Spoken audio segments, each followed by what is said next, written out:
ఆదాని అంబానీల కోసమే మోదీ పనిచేస్తున్నారని, దేశంలో ప్రభుత్వ రంగ సంస్థలు బతకాలన్నా ఉద్యోగులు రావాలన్నా కాంగ్రెస్ తోనే సాధ్యమని మంత్రి సీతక్క అన్నారు. ఫోన్ ట్యాపింగ్, లిక్కర్ స్కామ్లను పక్కదారి పట్టించేందుకు కేసీఆర్ ప్రయత్నాలు చేస్తున్నారని ఆమె ఆరోపించారు. బీఆర్ఎస్ పాలనలో అనేక మంది రైతులు చనిపోతే ఏ ఒక్కరిని సైతం పరామర్శించిన కేసీఆర్ ఇప్పుడు రైతులపై ప్రేమ ఒలకబోస్తున్నారని విమర్శించారామె.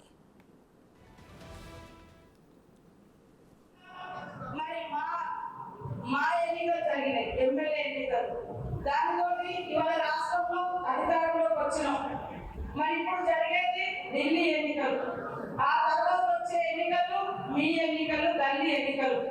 మరి ఈ ఢిల్లీ ఎన్నికలలో ఈ స్టేట్ నిధుల మీద మీకేదైనా భిన్నాభిప్రాయాలు ఉంటే ఉండొచ్చు, కానీ అక్కడ ఉన్నటువంటి రాహుల్ గాంధీ గారి మీద, అక్కడ ఉన్నటువంటి సోనియమ్మ మీద, అక్కడ ఉన్నటువంటి మల్లికార్జున ఖర్గే గారి మీద మాత్రం మనకు ఎలాంటి భిన్నాభిప్రాయాలు లేవు.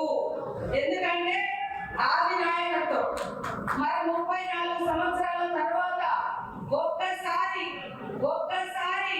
రాహుల్ గాంధీ గారికి, ఇందిరమ్మ కుటుంబానికి ప్రధానమంత్రిగా అయ్యేటువంటి అవకాశం రావాలంటే ఇక్కడ నుంచి మరి మన వంశీ లాంటి సోదరులు మన పార్లమెంట్ నుంచి భారీ మెజార్టీతో మనం గెలిపించి పంపడమే మన పార్టీకి ఇచ్చేటువంటి గొప్ప గౌరవం.